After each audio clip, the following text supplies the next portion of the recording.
So I'd like to now welcome Vandana Chopra, who's going to talk about storytelling in a consulting world. It may seem counterintuitive because consulting doesn't seem like it would lend itself to the Yeah. kind of storytelling that we talk about as communicators. But you'll be surprised to know that there is quite a link between the kind of stories that Amar Chitrakatha tells, the emotions of it, and how the consulting world approaches it.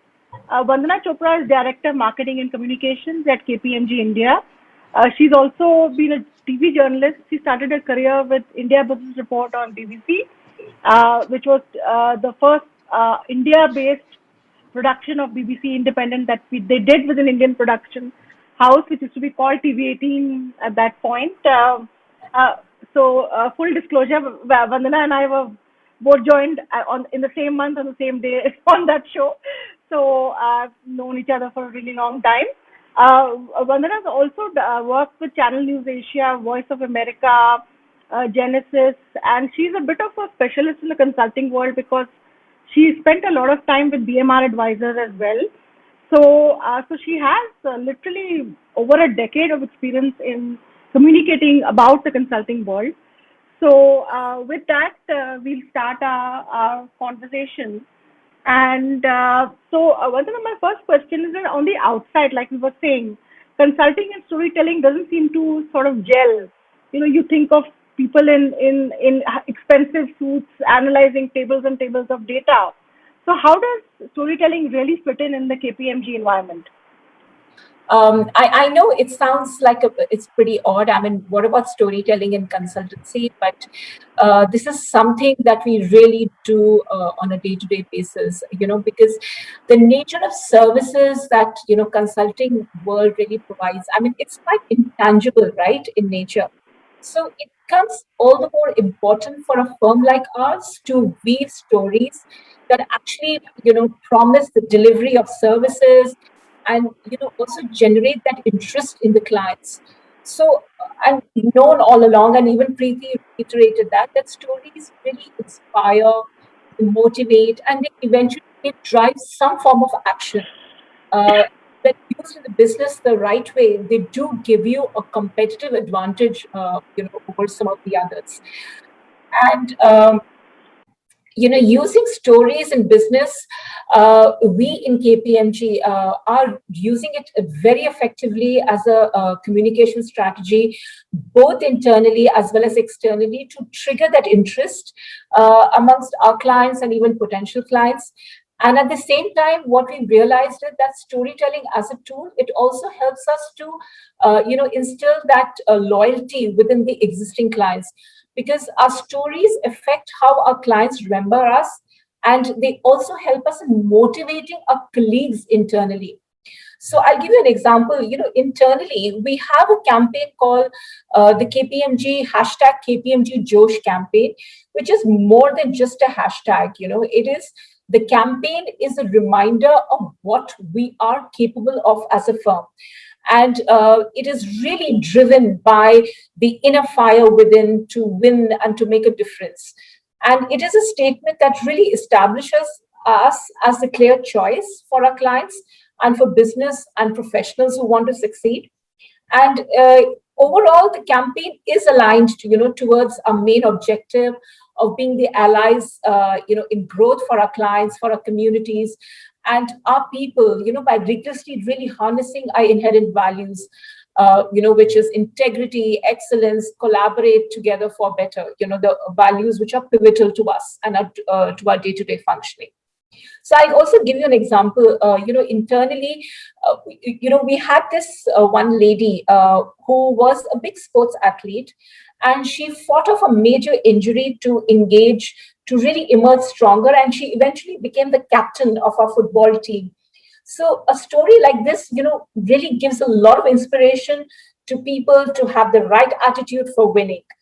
I'll give you another example of a client story. We were working with this hypermarket chain to, on their entire digital strategy to really transform their business. And what we really did was to help them transform their operations, and in the development of this whole IoT platform. Now, this automated the whole monitoring and the tracking of the retailer's cold storage, minimizing the wastage of the perishable items, and also we help them reduce their overall labor costs. Now, as a result of this, the hypermarket has moved simply beyond meeting the product needs of the consumer to providing a very superior shopping experience. So, what we really do is leverage on some of these really powerful internal and external stories, talk about them internally, and also take them to our clients, when we are pitching for new work. So Vandana, I really enjoyed your examples that you have shared, and we discussed some of these before as well. You've discussed about internal communication. A lot of examples are about internal communications or communication to your stakeholders. But Right. when it comes to the outside world, the perception about consulting is mixed, and it is both positive, and everybody wants a job there. But there's also like a bit of a what do they actually do kind of feeling among the lay users. So how do you think storytelling, the way you describe it, what has been the impact of that in creating a perception about what consulting really contributes to?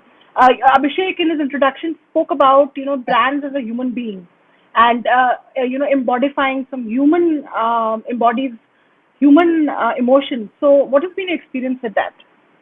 Okay. So, Parul, by telling stories of our people and how they have achieved big, in their talent outside of work, how is it that they've actually helped their clients, in their work and the delivery, we have been able to provide the reassurance to our people and to our clients that we really care about them as individuals and as a firm. And it is because of this encouragement that we give people, our people internally, to pursue their passion.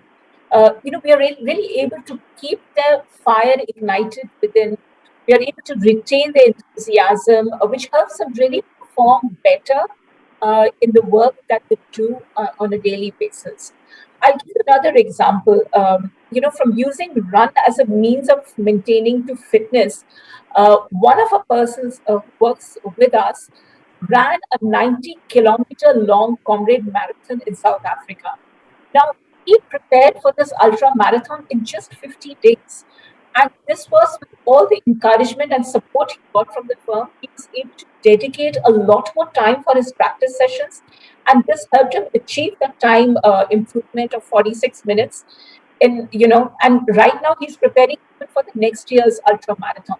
So we just ensure that whatever we do as a firm, we are able to inspire those stories, get people to achieve their potential, whether it is in their personal lives or when they are delivering to clients. So I think that really helps everyone in a big way, and it's a win-win situation for us. That's really interesting. You end up being engaged, and you really need that in the Yeah. current environment. You really need to feel engaged. So coming to the next question, you really ended up creating micro moments of micro storytelling moments for your people. You had a fascinating story about how a bid traveled literally 3,000 kilometers, and that's a story that you used, not used, I would say, that you shared with your stakeholders. Can you tell us how it's being used for client engagement? So Parul, that's a really interesting story, and how we really moved heaven and earth to get that proposal really out, and we actually finally won that proposal. So what really happened was that three business practices of KPMG actually all collaborated, and they came together with a lot of enthusiasm and gusto to really win and clinch this client engagement. And the engagement was really to monitor the world's, the largest biometric digital identity issuing authority.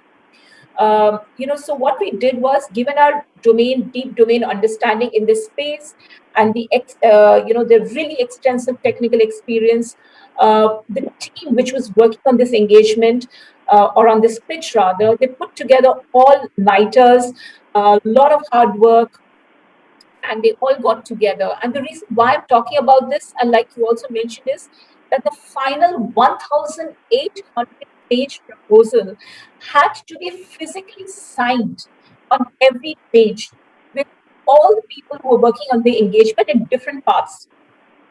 India. So with everyone there, that proposal, that bid had to flow 3,000 kilometers in 24 hours. That is the key to ensure that all the signatures were done by different partners across locations.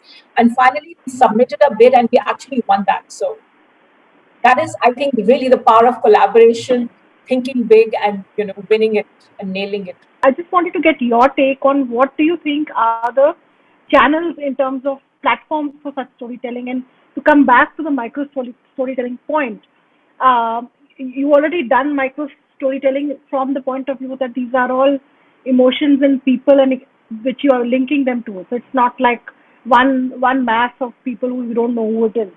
It's the person who runs the marathon. It's the person with an injury who goes on to play the game. It's the 3,000 kilometer bid that travels 3,000 kilometers. So, what are the channels or the platforms that you're using for this?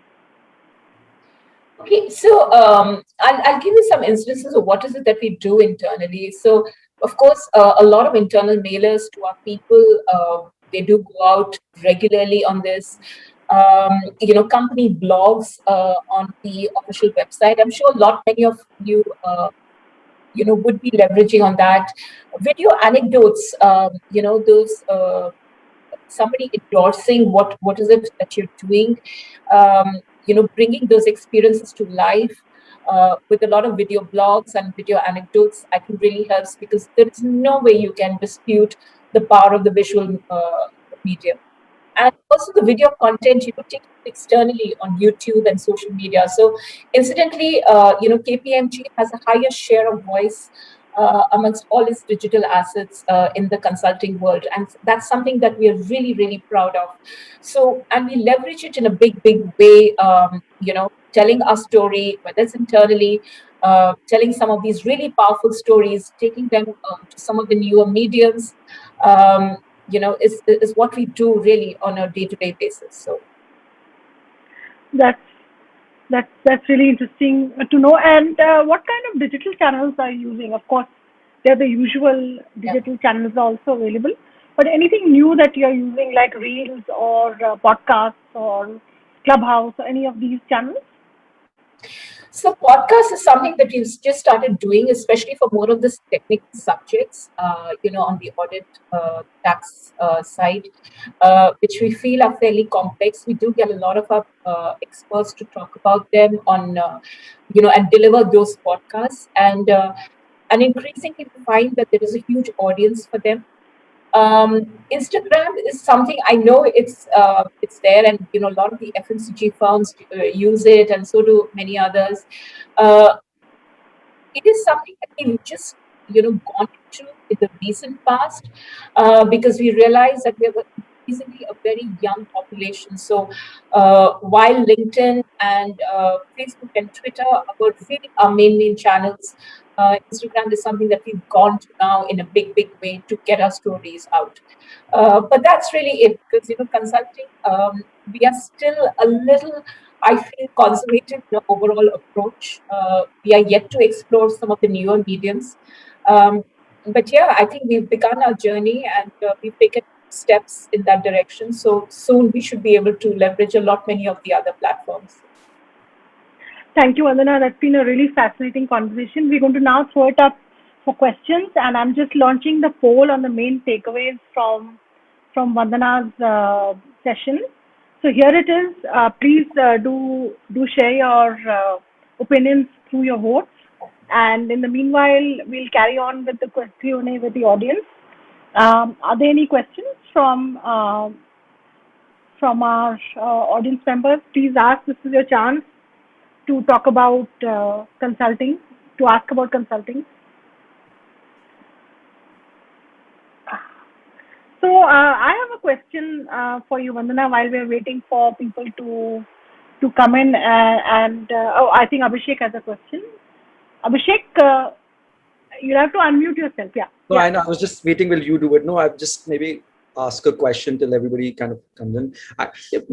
My specific question, Vandana, was more from an internal comms perspective in terms of learnings that you had, say maybe from the beginning of the pandemic, right? And the large set of audiences of colleagues that you have sitting across the country. and maybe interfacing with the global world, a lot of it day in and day out. And then the second wave, and now when you come out of it, hopefully next year, what has been your top learnings, and what's the change that you see that internal comms will see as we step out of a post, hopefully sooner, the post-COVID world environment? So, Abhishek, I think one of the top learnings in the last 1 year is that, um, it is tougher to connect people, of course, when they are working remotely, because, and all the more people do look forward and look up to the organization to create that ecosystem where, they want the organization, whoever they are working for, to bring them together.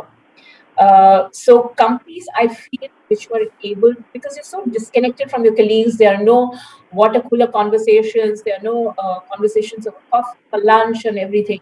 So bonus also, I feel, while of course it is on the people who are working, a lot of the entire ownership of this, I feel, has more or less shifted to the organization in making sure that the people who work for them are connected to them, to their thinking, to the overall thinking, and also just to give them the reassurance that the company has their back, really. And I feel the reliance on the organization has gone up even much more in the last couple of months, because most of us are continuing to work remotely, and the pandemic has been a game changer. I mean, it's never going to be business as usual now. It's dramatically changed the way we think and operate. And I feel storytelling as a platform, which we've leveraged to a very large extent in the last couple of months, has really done wonders for us, for the way we think and operate, because we have been able to bring our people together by continuously communicating to them and telling them some really powerful stories of their own people. Because as a peer, I would want to know what some of my other peers are doing in other functions or businesses and everything. So bringing that story, giving them the format, giving them the platform of telling them the stories, we've just been able to inspire a lot many people to do well in their day-to-day work. I'll give you an example. Recently we just finished last month running a COVID warrior campaign, which had some very powerful stories, and all the people, and each story was very different, and how they, because more than 3,000 of our people were impacted by COVID. We lost more than 20 of our colleagues to COVID, and it's actually very, very sad. So that COVID Warrior Story campaign, people came all out and said how they overcame, how they fought COVID, how they helped others, what is it that they did for the communities and all of that. And it was actually very, very inspiring. And the kind of feedback we got after each story went out really, spoke volumes on the campaign and what it did for people. So I just feel all of us do so much in our day-to-day life. I mean, we all do so many different acts of kindness. We provide support, and we continuously help each other. And we all have really good stories to tell. So it's important to build your skills in this space around storytelling, to make those deeper connections, whether it is at work or outside, because it helps to build trust. It helps you to see things from different perspectives, and there is nothing really better than storytelling to do all of that. Thank you so much. That's actually very powerfully told, Vandana and Abhishek. So I'm going to share the poll results before we close this really fascinating insight into how. Harfla, I have a question. Sure, Bhavna, go ahead. Vandana, thank you very much. I mean, that was very interesting. I could relate to a lot of those things. But just a quick question in terms of consultancy is always viewed as a really uptight, button-down kind of culture. How do you use emotions like humor when you tell some of these stories, both internal and to external stakeholders? Or have you used humor? Yeah. So, Bhavna, I agree. It's a little difficult. I'll give you another example. We had, we all know that 8th March is a Women's Day, and for the entire month of March, we had a Women's Day campaign. with some very powerful stories from our women leaders, because what we also realize that we want to get more and more women into consulting world, and a lot of people leave us at the mid management level, especially women, because they get married, they have kids, and because of the other personal commitments. And the whole campaign was run to really inspire them, and some of the stories were actually very, very humorous. And I know it's tough to get them out in the written format, so we do use a lot of videos, like I said, to get that on various this thing. But yeah, that's a tough one. I agree. I mean, humor is tough to get, but we tried being a little tongue in cheek. I think that's something we try and do internally. But yeah, on the external platforms, we try and be a little more stoic and in keeping with our overall image and brand. Yeah. So. Okay, I have one more question. This is Mo. Would you like to ask yourself, or should I just ask?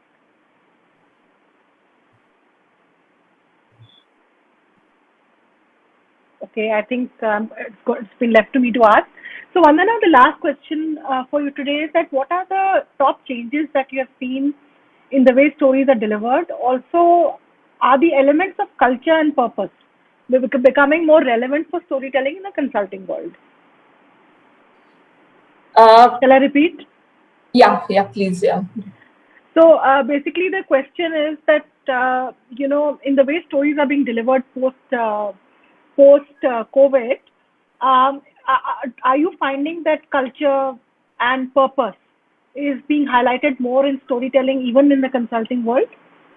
Yes, it is. I think purpose and culture has, being highlighted a lot, and it has evolved. In the last couple of months, and increasingly we find, because people have become a lot more human, and I think somewhere the pandemic really brought out the best in everybody. We became we became very empathetic, very controlled, very responsible in the way we function, the way we all operate. And I feel even a brand tone has changed. And in fact, we recently did a survey, and it was an internal survey which had more than 90% of our 26,000 people who participated. And we realized that, the whole brand tone, the way, because of the storytelling campaign that we did internally, and a lot of the stories are very purpose driven, has helped change our brand tone to being a lot more controlled, responsible, and empathetic. And I feel that's a big testament to the way we operate, because and that's what we tell people, that we're not in the business of winning if it is a compromise on our core values. Our values are very central to what we do. And that's something also part of the messaging that we're constantly reiterating to everybody. So. Thank you, Vandana. This was a really interesting session. There's more storytelling happening than we realize in the consulting. Thank you for joining us, Vandana. Thank you. Yeah.